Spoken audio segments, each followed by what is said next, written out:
The wealth money can't buy. Introduction. सोचो एक पल के लिए, अगर तुम्हारे पास करोड़ों रुपए हो लेकिन दिल बेचैन हो, नींद ना आती हो, रिश्ते टूटे हुए हो और हर दिन खालीपन सा लगे, तो क्या तुम वाकई अमीर हो? हम सब ने अमीरी को अक्सर गाड़ियों, बंगलों और बैंक बैलेंस से जोड़ा है, लेकिन क्या ये ही असली दौलत है? इस प्रेरणादायक पुस्तक में प्रसिद्ध लेखक रॉबिन शर्मा उन आज छुपी हुई आदतों का वर्णन किया है जो हमें एक संपूर्ण और संतुलित सार्थक जीवन जीने की राह दिखाती हैं। ऐसा जीवन जो सिर्फ पैसे से नहीं, बल्कि मन की शांति, आत्मसंतोष, रिश्तों की मिठास और जीवन के उद्देश्य से परिभाषित होता है। लेखक बताते हैं कि आज की भाग दौड़ भरी दुनिया में लोग बाहर से तो अमीर लगते हैं, लेकिन अंदर से खाली। वो हर चीज खरीद सकते हैं, महंगे कपड़े, बड़ी कारें, विदेशी यात्राएं, लेकिन फिर भी उन्हें सुकून नहीं मिलता। रॉबिन शर्मा इसी आंतरिक गरीबी की ओर हमारा ध्यान खींचते हैं और बताते हैं कि असली दौलत वो है जो पैसे से नहीं खरीदी जा सकती। इस पुस्तक का उद्देश्य सिर्फ आपको जीवन में सफल बनाना नहीं है, बल्कि आपको एक ऐसा जीवन जीने की प्रेरणा देना है जिसे देखकर आप खुद पर गर्व करें। लेखक ने इस पुस्तक में 8 ऐसी गुप्त आदतों का उल्लेख किया है जिन्हें अपनाकर कोई भी व्यक्ति मानसिक, शारीरिक, भावनात्मक और आत्मिक रूप से समृद्ध बन सकता है। इस पुस्तक में कुल 8 पाठ लेसन्स दिए गए हैं जिन्हें हम एक एक करके विस्तार से समझेंगे, ताकि यह साफ हो सके कि सच्ची अमीरी क्या होती है और इसे अपने जीवन में कैसे उतारा जाए। पुस्तक की शुरुआत आत्ममंथन से होती है। लेखक सवाल करता है कि क्या हम वास्तव में जी रहे हैं या बस समय काट रहे हैं?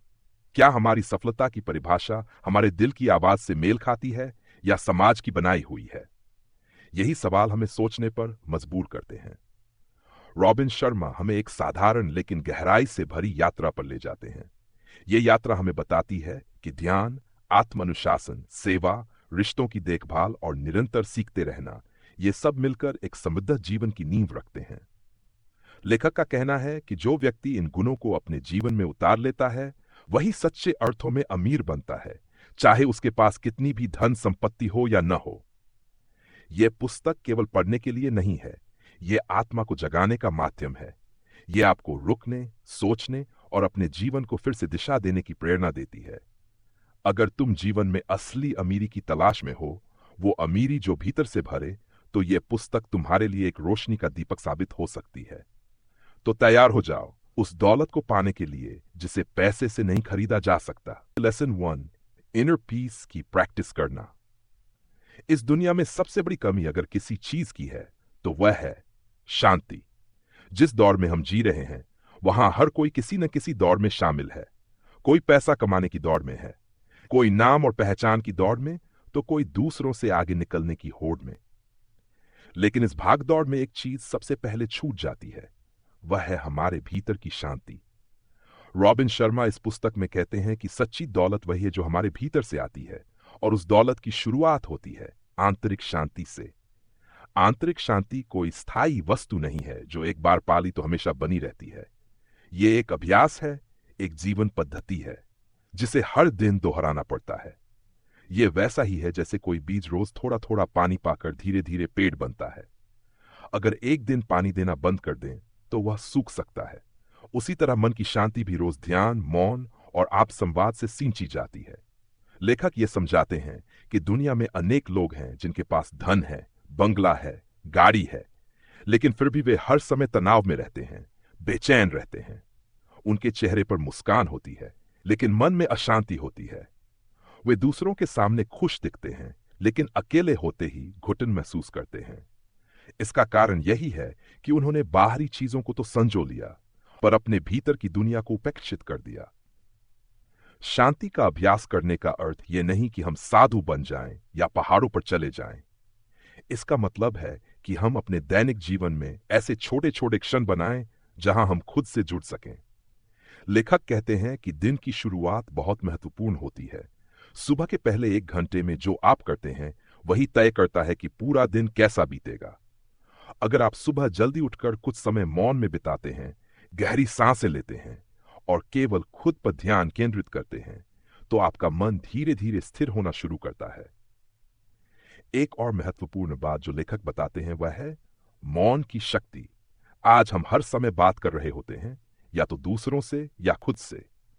हमारे दिमाग में हर क्षण सैकड़ों विचार घूमते रहते हैं, पर जब हम मौन में बैठते हैं और केवल सांसों पर ध्यान देते हैं, तो ये विचार धीरे धीरे शांत होने लगते हैं। यही वह समय होता है जब हमारा असली मन सामने आता है, जो न तो डरता है न भ्रमित होता है, बल्कि पूर्ण रूप से स्थिर और शांत होता है। प्रकृति के साथ समय बिताना भी शांति का एक महान साधन है। लेखक बताते हैं कि जब हम पेड़ों के नीचे बैठते हैं, आसमान को निहारते हैं, पक्षियों की आवाज सुनते हैं, तो हमारे भीतर की हलचल धीमी होने लगती है। प्रकृति में जो संतुलन और सादगी है, वह हमें याद दिलाती है कि जीवन कितना सुंदर और सरल हो सकता है। इसके साथ ही लेखक आभार की भावना पर भी बल देते हैं। जब हम हर दिन अपने जीवन की किसी एक अच्छी बात के लिए धन्यवाद देते हैं, तो हम अपने भीतर एक संतोष पैदा करते हैं, और जहां संतोष होता है, वहां तुलना, ईर्ष्या और बेचैनी नहीं टिक सकती। लेखक कहते हैं कि आभार से मन शांत होता है, और शांत मन से हम सही निर्णय ले सकते हैं। आज का युग डिजिटल युग है। हर समय मोबाइल, इंटरनेट, सोशल मीडिया, ये सब हमारे दिमाग को लगातार उत्तेजित करते हैं। लेकिन क्या हम कभी कुछ समय के लिए ये सब बंद कर पाते हैं? लेखक सुझाव देते हैं कि हर दिन कम से कम 1 घंटा ऐसे बिताएं जब हम तकनीक से दूर रहें, बिना फोन, बिना स्क्रीन, केवल खुद के साथ। यह समय हमारे मन के लिए एक विश्राम जैसा होता है, जो उसे पुनः ऊर्जा देता है। शांति का अभ्यास एक आंतरिक यात्रा है। ये बाहर से नहीं मिलती, न ही कोई दूसरा व्यक्ति हमें ये दे सकता है। हमें खुद ही ये तय करना होता है कि हम अपने जीवन में शांति को प्राथमिकता देंगे या नहीं। अगर देंगे, तो फिर हमें इसके लिए समय निकालना होगा, छोटे छोटे अभ्यास करने होंगे, और सबसे जरूरी, धैर्य रखना होगा। ये कोई एक दिन का काम नहीं है, ये एक लंबी लेकिन सुंदर यात्रा है। लेखक अपने व्यक्तिगत अनुभव भी साझा करते हैं। वे कहते हैं कि जब वे केवल बाहरी सफलता के पीछे भाग रहे थे, तब वे भी भीतर से खाली महसूस करते थे। लेकिन जब उन्होंने ध्यान, मौन और आत्मसंवाद को अपनाया, तब जीवन की दिशा ही बदल गई। उन्हें यह समझ में आया कि असली दौलत वही है जो समय के साथ बढ़ती है, न कि घटती है। और वह दौलत है आंतरिक शांति। आंतरिक शांति केवल व्यक्ति को सुखी ही नहीं बनाती, बल्कि उसे एक बेहतर इंसान भी बनाती है। जब मन शांत होता है, तो हम दूसरों के प्रति अधिक सहानुभूति रख पाते हैं। हम क्रोध, द्वेष और प्रतिक्रिया की जगह समझदारी से प्रतिक्रिया देना सीखते हैं। हमारे रिश्ते बेहतर होते हैं, निर्णय साफ होते हैं, और जीवन का हर क्षण एक नए अर्थ से भर जाता है। लेखक कहते हैं कि अगर आप चाहते हैं कि आपका जीवन स्थिर हो, गहरा हो और सच में संतोष से भरा हो, तो सबसे पहले अपने मन को शांत करना सीखिए। यही वह पहला पाठ है जो इस पुस्तक की नींव रखता है। यही वह पहला कदम है उस दौलत की ओर जो पैसा नहीं खरीद सकता। यह अभ्यास कठिन लग सकता है, लेकिन यह असंभव नहीं है। रोज कुछ मिनट खुद के साथ बिताने से शुरू कीजिए। ध्यान दीजिए कि दिन की शुरुआत कैसी हो रही है। 1 दिन, 2 दिन, 1 सप्ताह और फिर 1 महीना। आप देखेंगे कि आपका मन पहले से ज्यादा स्थिर है, आपके विचार साफ हैं और आपके भीतर एक नया विश्वास जन्म ले रहा है। लेसन 2, इनर हेल्थ को प्रायोरिटी देना। रॉबिन शर्मा की पुस्तक the wealth money can't buy का दूसरा पाठ हमें एक बेहद आवश्यक लेकिन अक्सर नजरअंदाज कर दी जाने वाली सच्चाई से परिचित कराता है। स्वास्थ्य ही सबसे बड़ी दौलत है। इस पाठ में लेखक जोर देते हैं कि यदि हम वाकई अमीर बनना चाहते हैं, उस अमीरी से जो भीतर से भर दे, तो हमें अपने आंतरिक स्वास्थ्य को प्राथमिकता देनी होगी। यह स्वास्थ्य केवल शारीरिक मजबूती तक सीमित नहीं है, बल्कि इसका संबंध मानसिक शांति, भावनात्मक संतुलन और आत्मिक ऊर्जा से भी है। आज की दुनिया में लोग जीवन को ऐसे जीते हैं जैसे उनका शरीर कभी थकेगा ही नहीं। देर रात तक जागना, बिना भूख के खाना, लगातार स्क्रीन देखते रहना, तनाव को नजरअंदाज करना और व्यायाम को टालते रहना, ये सब धीरे धीरे हमारी आंतरिक प्रणाली को तोड़ देता है। रॉबिन शर्मा कहते हैं कि हम अपनी सेहत को तब तक नजरअंदाज करते रहते हैं जब तक वह पूरी तरह बिगड़ न जाए, और तब तक बहुत देर हो चुकी होती है। लेखक ने इस अध्याय में एक सरल लेकिन प्रभावशाली बात कही है। यदि आप स्वस्थ नहीं हैं, तो आप कुछ भी नहीं हैं। आप चाहे जितना भी पैसा कमा लें, चाहे जितने भी सम्मान पा लें, चाहे दुनिया में आपको कितना भी बड़ा नाम मिल जाए, यदि आपकी ऊर्जा थकी हुई है, आपका मन तनाव से घिरा हुआ है और शरीर में पीड़ा है, तो आप असल में गरीब ही हैं। पुस्तक में रॉबिन हमें याद दिलाते हैं कि जीवन एक लंबी दौड़ है और इस दौड़ में टिके रहने के लिए जरूरी है कि शरीर और मन दोनों मजबूत हों। इसके लिए सबसे पहले हमें यह स्वीकार करना होगा कि स्वास्थ्य कोई विकल्प नहीं है, बल्कि यह हमारी पहली जिम्मेदारी है। लेखक ने इस पाठ में स्वास्थ्य को प्राथमिकता देने के 3 गहरे पहलुओं को समझाया है: शारीरिक अनुशासन, मानसिक शांति और आत्मिक जागरूकता। शारीरिक अनुशासन का मतलब है कि हम अपने शरीर को उतनी ही गंभीरता से लें जितनी हम अपने काम या धन को लेते हैं।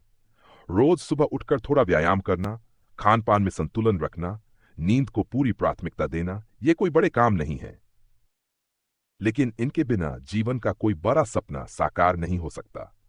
रॉबिन बताते हैं कि दुनिया के महानतम लोग अपने शरीर को मंदिर की तरह मानते हैं। वे अपने शरीर को ऊर्जा का साधन समझते हैं, न कि बोझ।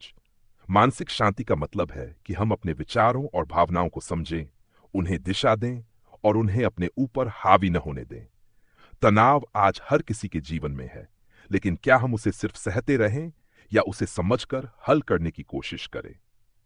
लेखक कहते हैं कि हमें अपने भीतर ऐसी जगह बनानी चाहिए जहां हम दिन में कुछ मिनट खुद से जुड़ सके, अपने मन की बातें सुन सके और भावनाओं को सहजता से देख सके। यह जगह हमारी मानसिक सेहत की जड़ होती है।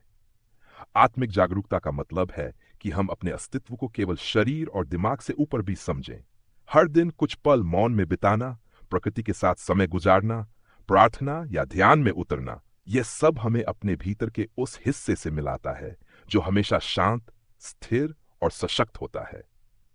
लेखक बताते हैं कि जब हम अपने भीतर की इस ऊर्जा से जुड़ते हैं, तब ही हम वाकई स्वस्थ महसूस करते हैं। इस पाठ में एक और महत्वपूर्ण बात यह कही गई है कि हमें अपनी स्वास्थ्य यात्रा को व्यक्तिगत जिम्मेदारी की तरह लेना होगा।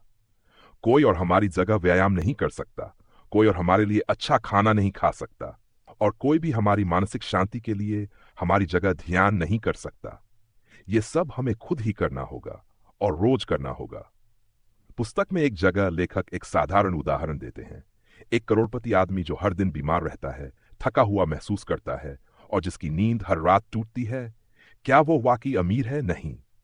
और वहीं एक व्यक्ति जिसके पास सीमित संसाधन है, लेकिन उसका शरीर स्वस्थ है, मन शांत है और आत्मा संतुष्ट है, वह वास्तव में समृद्ध है।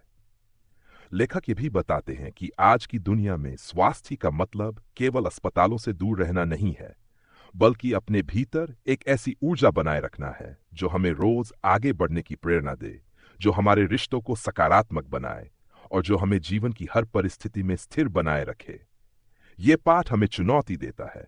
क्या हम अपने शरीर और मन को उतनी ही गंभीरता से लेते हैं जितना अपने लक्ष्यों और महत्वाकांक्षाओं को? क्या हम अपने दिन में स्वास्थ्य के लिए कुछ समय निकालते हैं? क्या हम थकान को नजरअंदाज करते हैं या उसे एक संकेत मानते हैं कि अब बदलाव की जरूरत है? यह पाठ एक दर्पण की तरह है जो हमें खुद की तरफ देखने को कहता है। यह कोई सलाह नहीं देता, यह आह्वान करता है कि यदि तुम जीवन की असली दौलत पाना चाहते हो तो अपने स्वास्थ्य को सबसे ऊपर रखना सीखो। लेखक के अनुसार जब हम स्वस्थ होते हैं तभी हम दूसरों की सेवा कर सकते हैं, अपनी पूरी क्षमता को जी सकते हैं और सचमुच एक ऐसा जीवन बना सकते हैं जिस पर गर्व किया जा सके। स्वास्थ्य सिर्फ शरीर की बात नहीं है, यह जीवन जीने की एक कला है, एक दर्शन है और एक अमूल्य संपत्ति है। इसलिए इस दूसरे पाठ का मूल संदेश यही है: जो अपने स्वास्थ्य को प्राथमिकता देता है वही सच में जीवन को गहराई से समझता है। लेसन 3, डीप रिलेशनशिप्स जीवन में सच्ची दौलत का एक अत्यंत महत्वपूर्ण स्तंभ होता है। गहरे और सच्चे संबंध। रॉबिन शर्मा इस पाठ में बताते हैं कि भले ही आपके पास बहुत सारा धन हो, उच्च स्तर की प्रतिष्ठा हो या हर भौतिक सुविधा हो, लेकिन यदि आपके जीवन में कोई ऐसा नहीं है जो आपको सच्चे मन से समझता हो, जो आपके दुख में आपके साथ हो, जो आपकी खामोशी को भी पढ़ सके, तो वह जीवन अधूरा है। यह पाठ हमें यही सिखाता है कि सच्ची समृद्धि केवल कमाने या पाने से नहीं आती, बल्कि उन गहरे रिश्तों से आती है जो आत्मा को छूते हैं। लेखक ये बात बहुत स्पष्ट रूप से रखते हैं कि आज का समाज धीरे धीरे सतही संबंधों की ओर बढ़ रहा है। हम सोशल मीडिया पर हजारों लोगों से जुड़े होते हैं, लेकिन दिल से किसी एक व्यक्ति से भी नहीं जुड़े होते। हमारे जीवन में बातचीत तो बहुत होती है, लेकिन संवाद बहुत कम होता है। यही वजह है कि लोग अकेलेपन से जूझ रहे हैं, भले ही वे भीड़ में हों। गहरे रिश्ते बनाना कोई संयोग नहीं होता। ये एक कला है, एक अभ्यास है, एक निर्णय है। इसे समय देना पड़ता है, प्रयास करना पड़ता है और सबसे बढ़कर अपने अहंकार को एक ओर रखना पड़ता है। लेखक कहते हैं कि अगर आप चाहते हैं कि आपके जीवन में सच्चे दोस्त हों, ऐसे लोग हों जो बिना स्वार्थ के आपके साथ जुड़ें, तो पहले आपको खुद ऐसा व्यक्ति बनना होगा। आपको दूसरों को सम्मान देना होगा, उन्हें सुनना सीखना होगा और सबसे जरूरी, उनके सामने अपना सच्चा स्वरूप रखना होगा। रॉबिन शर्मा यह भी बताते हैं कि अक्सर हम संबंधों को प्राथमिकता नहीं देते। हम सोचते हैं कि समय मिलने पर मिलेंगे, बात करेंगे, साथ बैठेंगे, लेकिन यही बाद में कभी आता ही नहीं। धीरे धीरे लोग दूर होते जाते हैं और हमें तब एहसास होता है जब वो हमारे जीवन से निकल चुके होते हैं। इसलिए लेखक सलाह देते हैं कि संबंधों को कभी टालना नहीं चाहिए। अगर कोई हमारे लिए महत्वपूर्ण है तो उसे यह महसूस होना चाहिए कि वह हमारे लिए महत्वपूर्ण है। इसके लिए शब्दों की नहीं, क्रियाओं की जरूरत होती है। गहरे रिश्तों की सबसे मजबूत नींव होती है। बिना भरोसे कोई भी रिश्ता लंबे समय तक नहीं टिक सकता और भरोसा वहीं पैदा होता है जहां सच्चाई होती है। लेखक कहते हैं कि जब हम किसी के सामने अपनी कमजोरियां स्वीकारते हैं, अपने डर बताते हैं, अपने असली विचार साझा करते हैं, तभी सामने वाला भी हमारे साथ गहराई से जुड़ता है। यह जुड़ाव दिखावे से नहीं आता, बल्कि दिल से आता है। एक और बात जो लेखक विशेष रूप से बताते हैं वह है सुनने की कला। अक्सर हम बातचीत में केवल अपनी बात कहने में लगे रहते हैं, लेकिन गहरे रिश्ते तब बनते हैं जब हम सामने वाले की बात को ध्यान से, बिना बीच में टोके और पूरे दिल से सुनते हैं। जब कोई महसूस करता है कि उसे बिना जज किए सुना गया है, तब वह खुलता है, जुड़ता है और वहीं से संबंध की गहराई शुरू होती है। गहरे रिश्तों में एक और अनिवार्य तत्व होता है, क्षमा। कोई भी दो व्यक्ति जब लंबे समय तक साथ होते हैं तो मतभेद होना स्वाभाविक है, पर यदि हर छोटी बात को दिल में रखा जाए, हर गलती पर बदले की भावना रखी जाए, तो रिश्ता नहीं टिक सकता। लेखक कहते हैं कि क्षमा करना एक उपहार है जो हम सामने वाले को नहीं, बल्कि खुद को देते हैं। यह हमारे मन को हल्का करता है, संबंध को पुनर्जीवित करता है और एक नई शुरुआत की संभावना देता है। रॉबिन शर्मा इस पाठ में यह भी समझाते हैं कि रिश्तों को पोषित करने के लिए उन्हें समय देना अत्यंत आवश्यक है। केवल विशेष अवसरों पर मिलना या बात करना पर्याप्त नहीं होता। हर दिन के छोटे छोटे पलों में एक सच्चे संदेश, एक आत्मीय फोन कॉल, एक साथ बैठकर चाय पीने जैसे सरल क्रियाओं में रिश्ते पुष्पित होते हैं। लेखक उदाहरण देते हैं कि कैसे एक पिता ने रोज अपने बेटे को काम पर जाने से पहले गले लगाया और वर्षों बाद वही स्मृति बेटे के जीवन की सबसे कीमती संपत्ति बनी। गहरे रिश्तों का एक सुंदर गुण यह होता है कि वे हमें बेहतर इंसान बनाते हैं। जब हम किसी से सच्चे मन से जुड़े होते हैं तो हमारे भीतर सेवा की भावना आती है। हम खुद से ऊपर उठकर सोचते हैं और जीवन को केवल अपने लिए नहीं, बल्कि उनके लिए भी जीते हैं जिनसे हम प्रेम करते हैं। यही संबंध हमें हमारे आत्मिक पक्ष से जोड़ते हैं। लेखक यह भी कहते हैं कि हमें उन लोगों से भी जुड़ने की आवश्यकता है जिनसे हम पहले कभी नाराज थे, जिनसे हमारी दूरी हो गई है। कई बार हमारे रिश्ते अहंकार, गलतफहमी या पुराने जख्मों के कारण टूट जाते हैं, लेकिन अगर हम पहल करें, माफी मांगें या क्षमा करें, तो संबंधों की डोर दोबारा जुड़ सकती है। और यही जुड़ाव वह दौलत है जो समय के साथ और भी कीमती होती जाती है। रॉबिन शर्मा के अनुसार अगर हम अपने जीवन में गहरे और सच्चे रिश्तों की संख्या बढ़ा सके, तो वह हमें वह भावनात्मक संबल देता है जो किसी भी संकट में हमें टूटने नहीं देता। यह वह भावनात्मक पूंजी होती है जो पैसे से कहीं ज्यादा शक्तिशाली होती है। यही वह दौलत है जिसे हम जीवन भर संजो सकते हैं, और यही वह दौलत है जो मृत्यु के समय भी हमारे दिल में सुकून छोड़ जाती है। लेखक इस पाठ के अंत में हमें एक सीधी और गहरी सलाह देते हैं। अगर आप सच में एक समृद्ध जीवन चाहते हैं तो अपने रिश्तों को धन की तरह संभालिए। उन्हें रोज सींचिए, सहेजिए और सबसे बड़ी बात, सच्चाई और प्रेम के साथ निभाए। यही वे बंधन हैं जो जीवन को अर्थपूर्ण बनाते हैं, और यही वे संबंध हैं जो आपको उस दौलत तक ले जाते हैं जिसे कोई बाजार नहीं बेच सकता, दिल से दिल का रिश्ता। लेसन 4, पर्पसफुल वर्क करना। रॉबिन शर्मा की पुस्तक the wealth money can't buy का चौथा पाठ हमें एक अत्यंत महत्वपूर्ण विचार से परिचित कराता है। ये पाठ बताता है कि सिर्फ काम करना ही सफलता नहीं है, बल्कि वह काम करना जरूरी है जो हमारे दिल और आत्मा दोनों को संतुष्टि दे। रॉबिन शर्मा कहते हैं कि जब तक हमारा काम हमारे जीवन के उद्देश्य से मेल नहीं खाता, तब तक हम असली खुशी और संतोष का अनुभव नहीं कर सकते। पुस्तक में बताया गया है कि उद्देश्यपूर्ण कार्य वह होता है जो हमें अंदर से जागरूक कर दे, जो हमें सुबह उठने के लिए प्रेरित करे और जो हमें लगे कि हमारा जीवन किसी बड़ी योजना का हिस्सा है। यह काम केवल हमारे लिए नहीं होता, बल्कि इससे समाज और दूसरों की भी भलाई होती है। जब हमारा कार्य हमारे भीतर के मूल्यों और सपनों से जुड़ा होता है, तभी वह हमारे लिए असली धन और संपत्ति बनता है। रॉबिन शर्मा कहते हैं कि जब हम सिर्फ नौकरी या रोज की दिनचर्या की तरह काम करते हैं, तो यह हमें जल्दी ही थका देता है। लेकिन जब हम अपने काम को उद्देश्य के साथ करते हैं, तब हर चुनौती एक अवसर बन जाती है, हर समस्या एक सीख और हर दिन एक नई ऊर्जा लेकर आता है। लेखक हमें प्रेरित करते हैं कि हम अपने जीवन के काम को ढूंढें, ऐसा काम जो हमारे दिल को खुश करता हो, जो हमारे आत्मसम्मान को बढ़ाता हो और जो हमें आगे बढ़ने के लिए प्रेरित करता हो। यह काम जरूरी नहीं कि बड़ा या दुनिया को प्रभावित करने वाला हो, लेकिन यह हमारे लिए मायने रखता हो। पुस्तक में एक उदाहरण दिया गया है कि कई बार लोग ऐसे काम करते हैं जो उन्हें नापसंद होते हैं, केवल पैसे के लिए, लेकिन इसका प्रभाव उनके मन और शरीर पर पड़ता है। तनाव, निराशा और असंतोष बढ़ता है। वहीं अगर हम काम को एक सेवा के रूप में देखें, जहां हम दूसरों की मदद कर रहे हैं या कुछ अच्छा कर रहे हैं, तो यह मानसिक और भावनात्मक स्वास्थ्य दोनों के लिए लाभकारी होता है। यह पाठ हमें यह भी समझाता है कि उद्देश्यपूर्ण कार्य करने के लिए हमें अपनी क्षमताओं और रुचियों को पहचानना होगा। हमें यह जानना होगा कि हमें किस चीज में आनंद आता है, हम किस क्षेत्र में अच्छा महसूस करते हैं और हमारा दिल किस दिशा में जाता है। यही समझ हमें सही रास्ता दिखाती है। रॉबिन शर्मा का मानना है कि जब हम अपने काम को उद्देश्य के साथ करते हैं, तब हम न केवल अपने जीवन को बेहतर बनाते हैं, बल्कि आसपास के लोगों के जीवन में भी सकारात्मक बदलाव लाते हैं। हमारा उत्साह, हमारा समर्पण और हमारा जुनून दूसरों को भी प्रेरित करता है। पुस्तक में एक और महत्वपूर्ण बात कही गई है कि उद्देश्यपूर्ण कार्य करने के लिए निरंतर सीखना और अपने आप को सुधारते रहना आवश्यक है, क्योंकि जब हम अपने काम में उत्कृष्टता लाते हैं, तभी हमारा काम और भी प्रभावशाली बनता है। निरंतर सुधार और विकास से ही हम अपने उद्देश्य के करीब पहुंचते हैं। लेखक ये भी बताते हैं कि हमें अपने कार्य में स्वाभाविकता लानी चाहिए।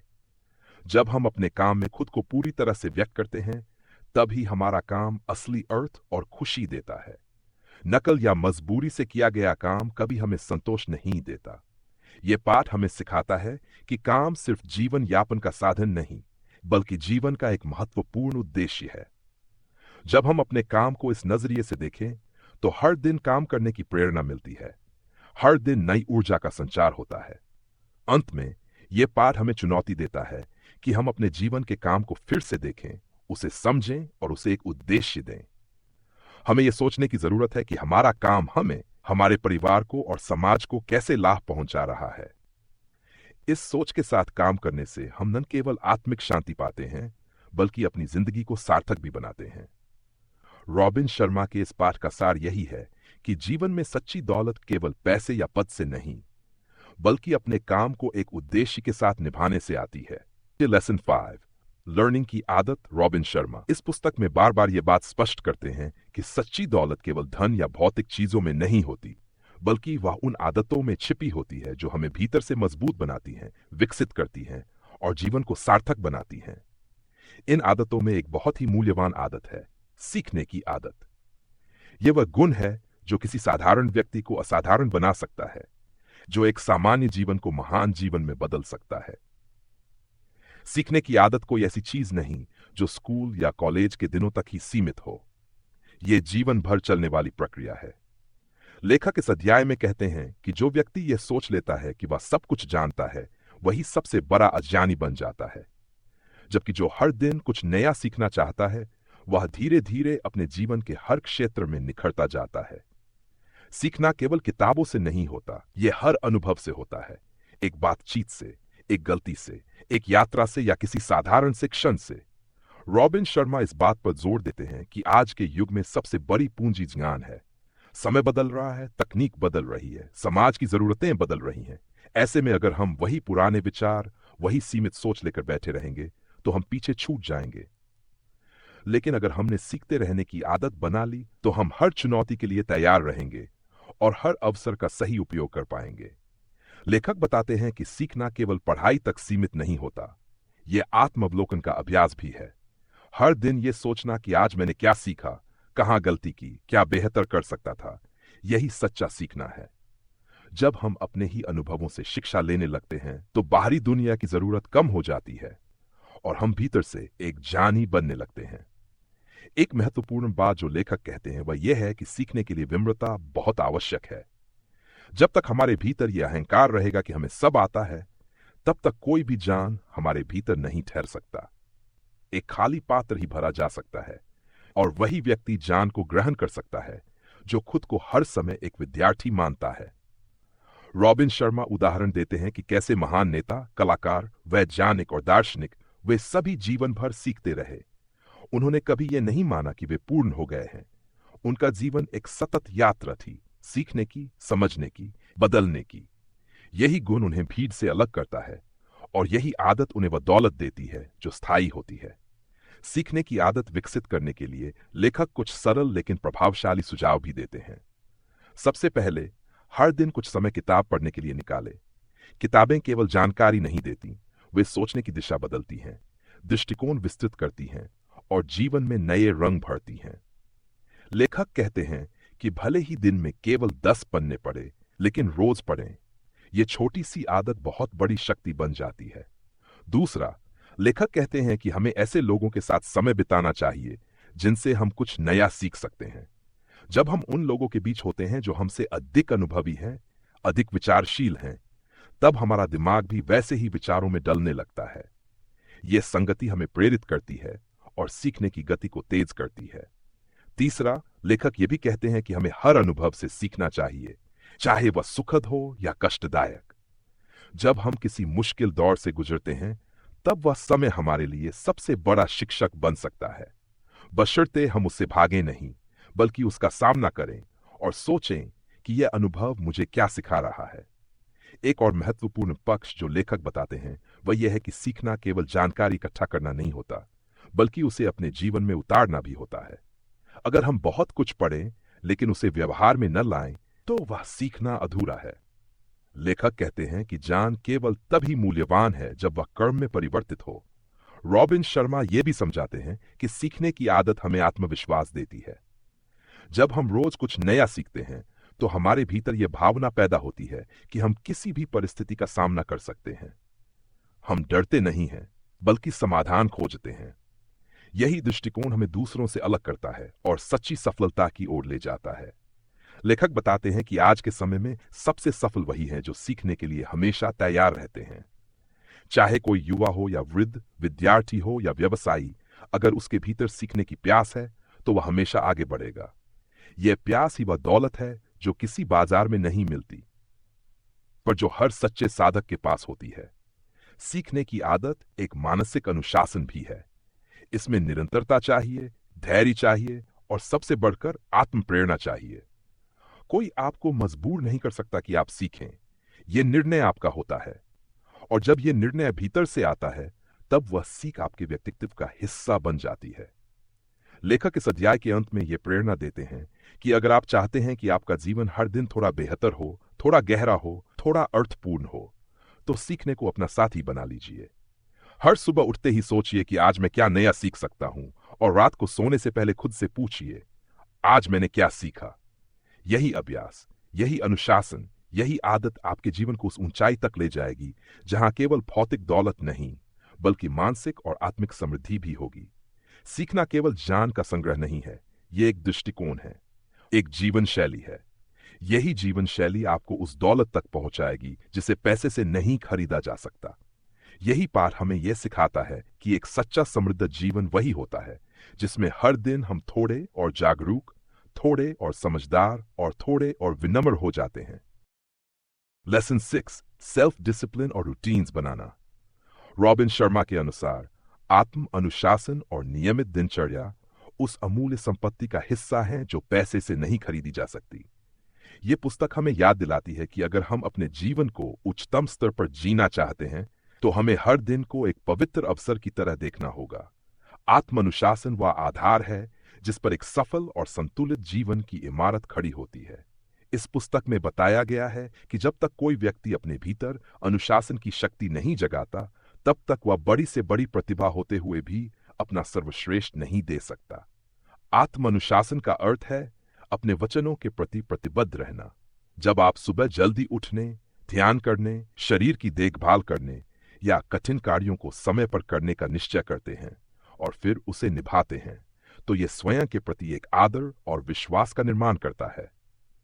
रॉबिन शर्मा लिखते हैं कि एक असाधारण जीवन की शुरुआत छोटे लेकिन सतत नियमों से होती है। दिन की शुरुआत कैसे हो, दिन में कौन से कार्य करने हैं और रात को नींद से पहले मन को कैसे शांत करना है, इन सभी बातों के लिए एक सुव्यवस्थित दिनचर्या जरूरी है। वे कहते हैं कि सफल लोग कभी परिस्थितियों के भरोसे नहीं रहते, बल्कि वे अपनी दिनचर्या के अनुसार परिस्थिति को नियंत्रित करना सीखते हैं। यह पुस्तक हमें बताती है कि दिनचर्या का निर्माण केवल समय का प्रबंधन नहीं, बल्कि ऊर्जा का प्रबंधन है। एक व्यक्ति की ऊर्जा सीमित होती है। जब हम हर दिन वही निर्णय बार बार लेते हैं, जैसे कब उठना है, क्या खाना है, क्या पढ़ना है, तो हमारी इच्छा शक्ति कमजोर होने लगती है। लेकिन जब हम ये सब एक तय दिनचर्या के तहत करते हैं, तो निर्णय लेने की थकान कम हो जाती है और हम अपनी ऊर्जा को अधिक महत्वपूर्ण कार्यों में लगा सकते हैं। रॉबिन शर्मा उदाहरण देते हैं कि कैसे महान कलाकार, खिलाड़ी और उद्यमी दिनचर्या को प्राथमिकता देते हैं। वे दिन के कुछ घंटे पूरी तरह से डीप वर्क यानी गहराई से काम करने के लिए सुरक्षित रखते हैं। इस समय वे बिना किसी बाधा के अपने सर्वोत्तम विचारों पर काम करते हैं। यही गहराई उन्हें औसत से अलग बनाती है। लेखक कहते हैं कि जो व्यक्ति अपनी दिनचर्या को पवित्र मानता है, वह अपने समय, ध्यान और आत्मा का सम्मान करता है। पुस्तक यह भी बताती है कि आत्म अनुशासन कठिन प्रतीत हो सकता है, लेकिन इसके लाभ लंबे समय तक चलते हैं।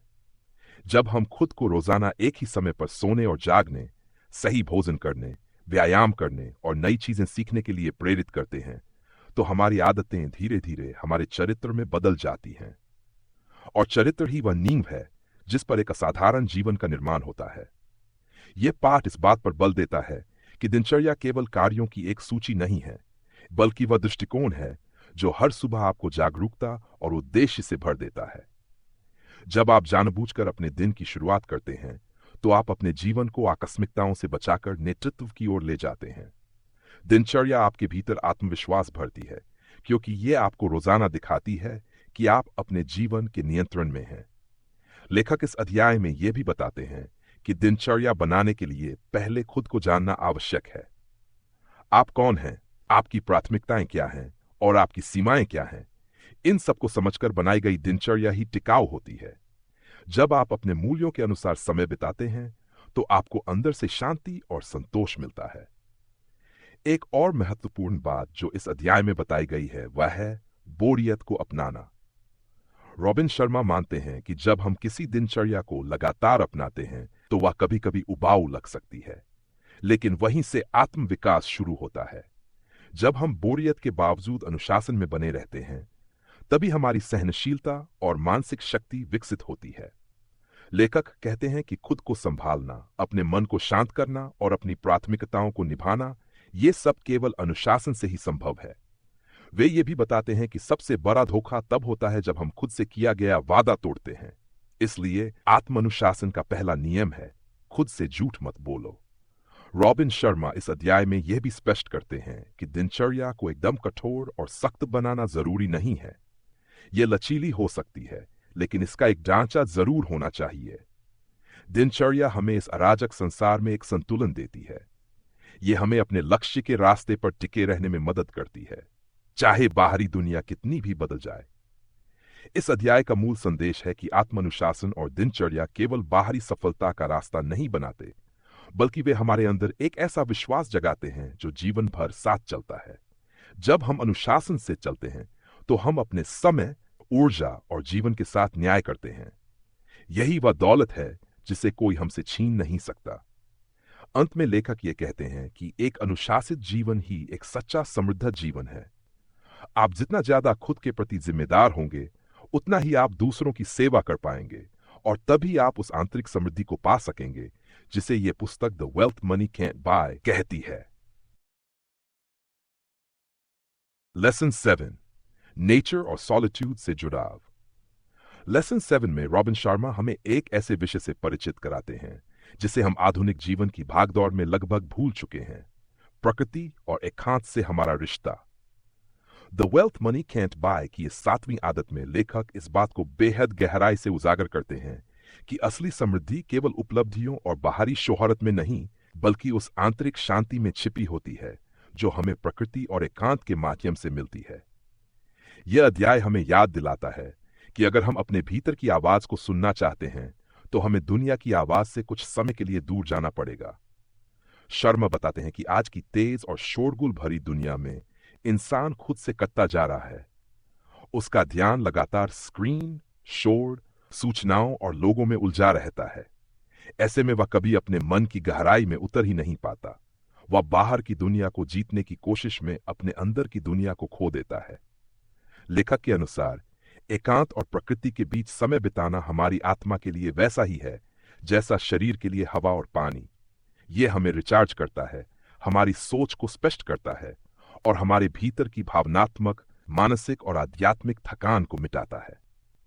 किताब में शर्मा एक बहुत मार्मिक बात कहते हैं, द वुड्स हैव विजडम, यानी जंगलों, पहाड़ों, नदियों और हरियाली में एक ऐसी चुप्पी होती है जो हमें सिखाती है कि असली समझ शोर में नहीं बल्कि शांति में है। प्रकृति के पास हमें देने के लिए अनगिनत उपहार हैं, ताजगी, ऊर्जा, प्रेरणा और वह मौन संवाद जो केवल एकांत में ही संभव है। वे कहते हैं कि जब हम प्रकृति के साथ होते हैं तो हम उस सादगी से जुड़ते हैं जो हमें हमारी जड़ों की याद दिलाती है। हम फिर से उस मासूमियत की ओर लौटते हैं जो हम बचपन में महसूस करते थे। लेसन 7 इस बात पर भी जोर देता है कि प्रकृति से जुड़ाव केवल बाहर जाने या सैर करने तक सीमित नहीं है। ये एक आध्यात्मिक अनुभव है। जब आप पेड़ों की हरियाली, पक्षियों की चहचहाहट, नदियों की बहती धारा और सूरज की किरणों को ध्यान से महसूस करते हैं, तब आप खुद को प्रकृति का हिस्सा समझते हैं, न कि उससे अलग कोई व्यक्ति। ये जुड़ाव आपके भीतर के तनाव, चिंता और निरर्थक सोच को धीरे धीरे पिघला देता है और एक नई स्पष्टता को जन्म देता है। रॉबिन शर्मा इस अध्याय में एकांत के महत्व को भी बहुत सशक्त रूप से प्रस्तुत करते हैं। वे मानते हैं कि अकेलापन और एकांत दो अलग बातें हैं। अकेलापन आपको तोड़ सकता है, लेकिन एकांत आपको गढ़ता है।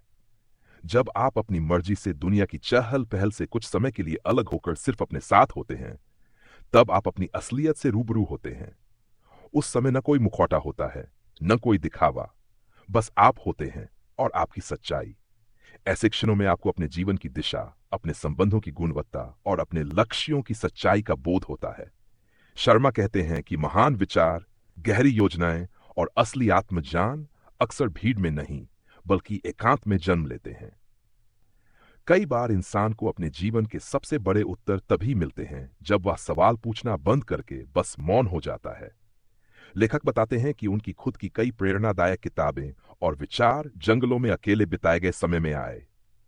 प्रकृति और एकांत मिलकर ऐसी मानसिक स्थिति उत्पन्न करते हैं जहां इंसान का मस्तिष्क सबसे शांत, रचनात्मक और केंद्रित होता है। इस अध्याय में लेखक एक अभ्यास सुझाते हैं जिसे वे सॉलिट्यूड सबैटिकल्स कहते हैं। इसका अर्थ है कि समय समय पर कुछ घंटे या एक दिन ऐसा निकाला जाए जहां आप किसी शांत स्थान पर जाएं, जैसे किसी पार्क, पहाड़ी इलाका, झील के पास या किसी आश्रम जैसे स्थल पर, और वहां बिना किसी तकनीक, फोन या लोगों के केवल अपने साथ समय बिताएं। यह अभ्यास आपको फिर से अपने मूल स्वभाव से जोड़ता है और आपकी सोच को एक नया आयाम देता है। प्रकृति के साथ बिताया गया समय आपके जीवन के संतुलन को लौटाने में मदद करता है। यह आपको सिखाता कि भागदौड़ जरूरी है, लेकिन ठहराव उससे भी ज्यादा महत्वपूर्ण है। यह अध्याय बताता है कि जब आप प्रकृति में होते हैं, तब आपकी सांसें गहरी हो जाती हैं, दिल की धड़कन धीमी हो जाती है, और आपकी सोच स्पष्ट हो जाती है। तब आपको एहसास होता है कि जीवन सिर्फ लक्ष्य हासिल करने का खेल नहीं है, बल्कि यह हर उस पल को गहराई से जीने की कला है। सॉलिट्यूड का एक और उपहार है आत्मचिंतन। जब आप अकेले होते हैं और आपके पास कोई डिस्ट्रैक्शंस नहीं होते, तब आप खुद से कठिन सवाल पूछ पाते हैं। क्या मैं सही दिशा में जा रहा हूं? क्या मैं उन चीजों पर समय दे रहा हूं जो वाकई मायने रखती हैं? क्या मेरी दौड़ सिर्फ दूसरों से आगे निकलने के लिए है या किसी अंदरूनी संतोष की तलाश में? ये सवाल आसान नहीं है, लेकिन यही सवाल आपके जीवन को एक गहरे स्तर पर बदल सकते हैं। लेसन 7 हमें यह सिखाता है कि एक समृद्ध जीवन का रास्ता बाहर की चमक दमक से होकर नहीं, बल्कि अंदर की शांति और सादगी से होकर जाता है। और यह शांति केवल तब मिलती है जब आप नियमित रूप से खुद को प्रकृति की गोद में और एकांत की चुप्पी में समर्पित करते हैं। यह पाठ यह भी समझाता है कि दुनिया से जुड़े रहने के लिए सबसे पहले अपने आप से जुड़ना जरूरी है, और यह जुड़ाव केवल एकांत में संभव है। इस अध्याय के अंत में रॉबिन शर्मा एक गहरा संदेश छोड़ते हैं। यदि आप अपने जीवन को वाकई अर्थपूर्ण बनाना चाहते हैं तो प्रकृति को अपनी गुरु बनाए और एकांत को अपनी प्रयोगशाला। वहीं आपको वो ज्ञान मिलेगा जो आपको दौलत, शोहरत या उपलब्धियां नहीं दे सकती। वहीं आपको वो आनंद मिलेगा जो कहीं और नहीं। लेसन 7 एक निमंत्रण है अपने व्यस्त जीवन में से कुछ पल चुराने का, बाहर की भागदौड़ से हटकर अपने भीतर की दुनिया में उतरने का और उस सुंदर सन्नाटे से जुड़ने का जो आपको फिर से इंसान बनाता है।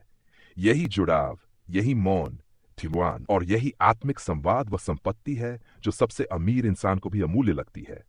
यही वो वेल्थ है जो पैसे से नहीं, लेकिन प्रकृति और एकांत के साथ बिताए गए क्षणों से मिलती है।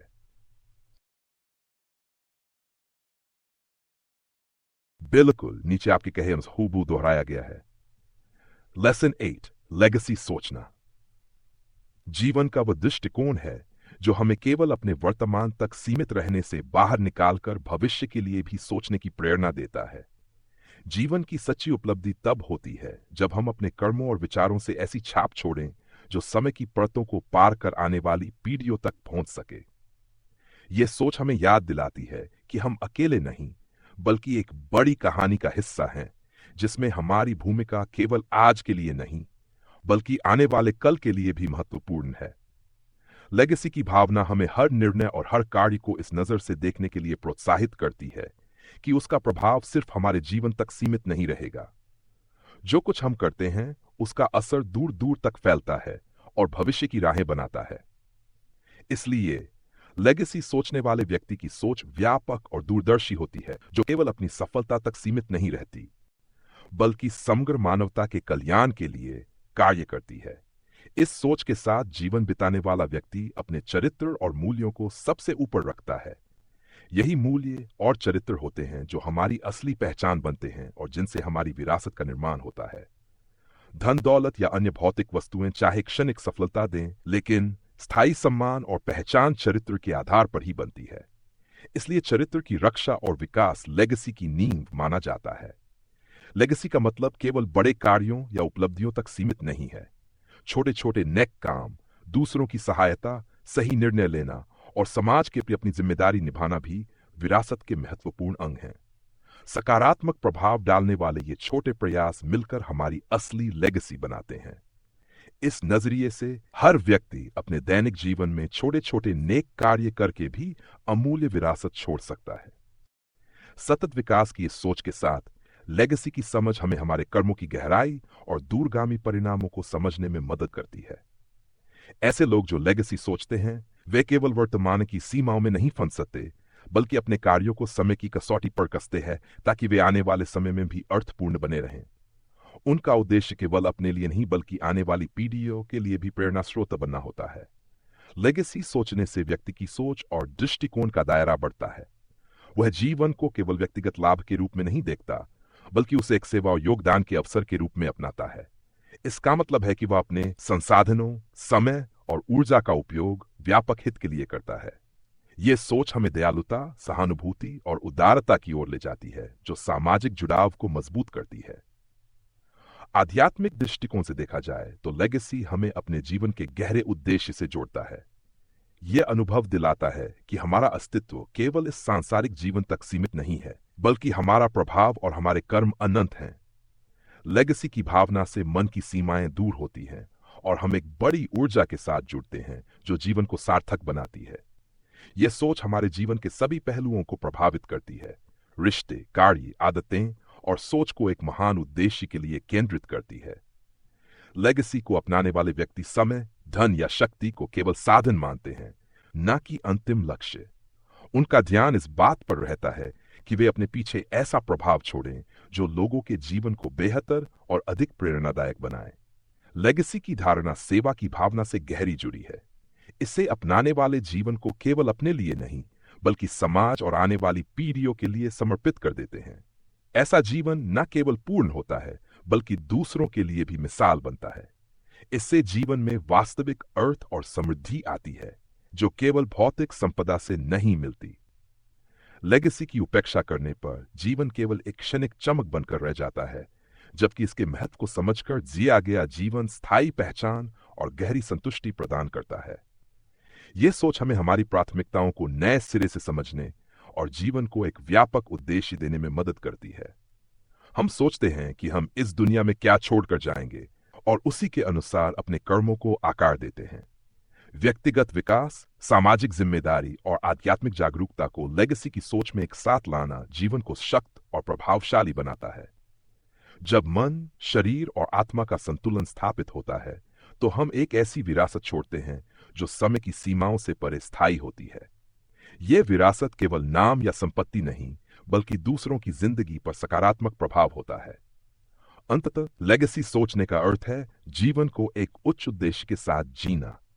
यह सोच हमें प्रेरित करती है कि हम अपने कर्मों, आदतों और संबंधों को इस तरह आकार दें कि वे आने वाली पीढ़ियों के लिए भी प्रेरणा और मार्गदर्शन बने।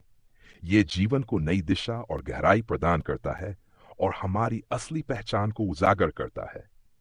यदि यह संदेश आपके लिए उपयोगी रहा हो, तो कृपया हमारे चैनल बुक पल्स को लाइक और सब्सक्राइब करें, ताकि हम इसी तरह के प्रेरणादायक विषय आपके साथ साझा करते रहें। धन्यवाद।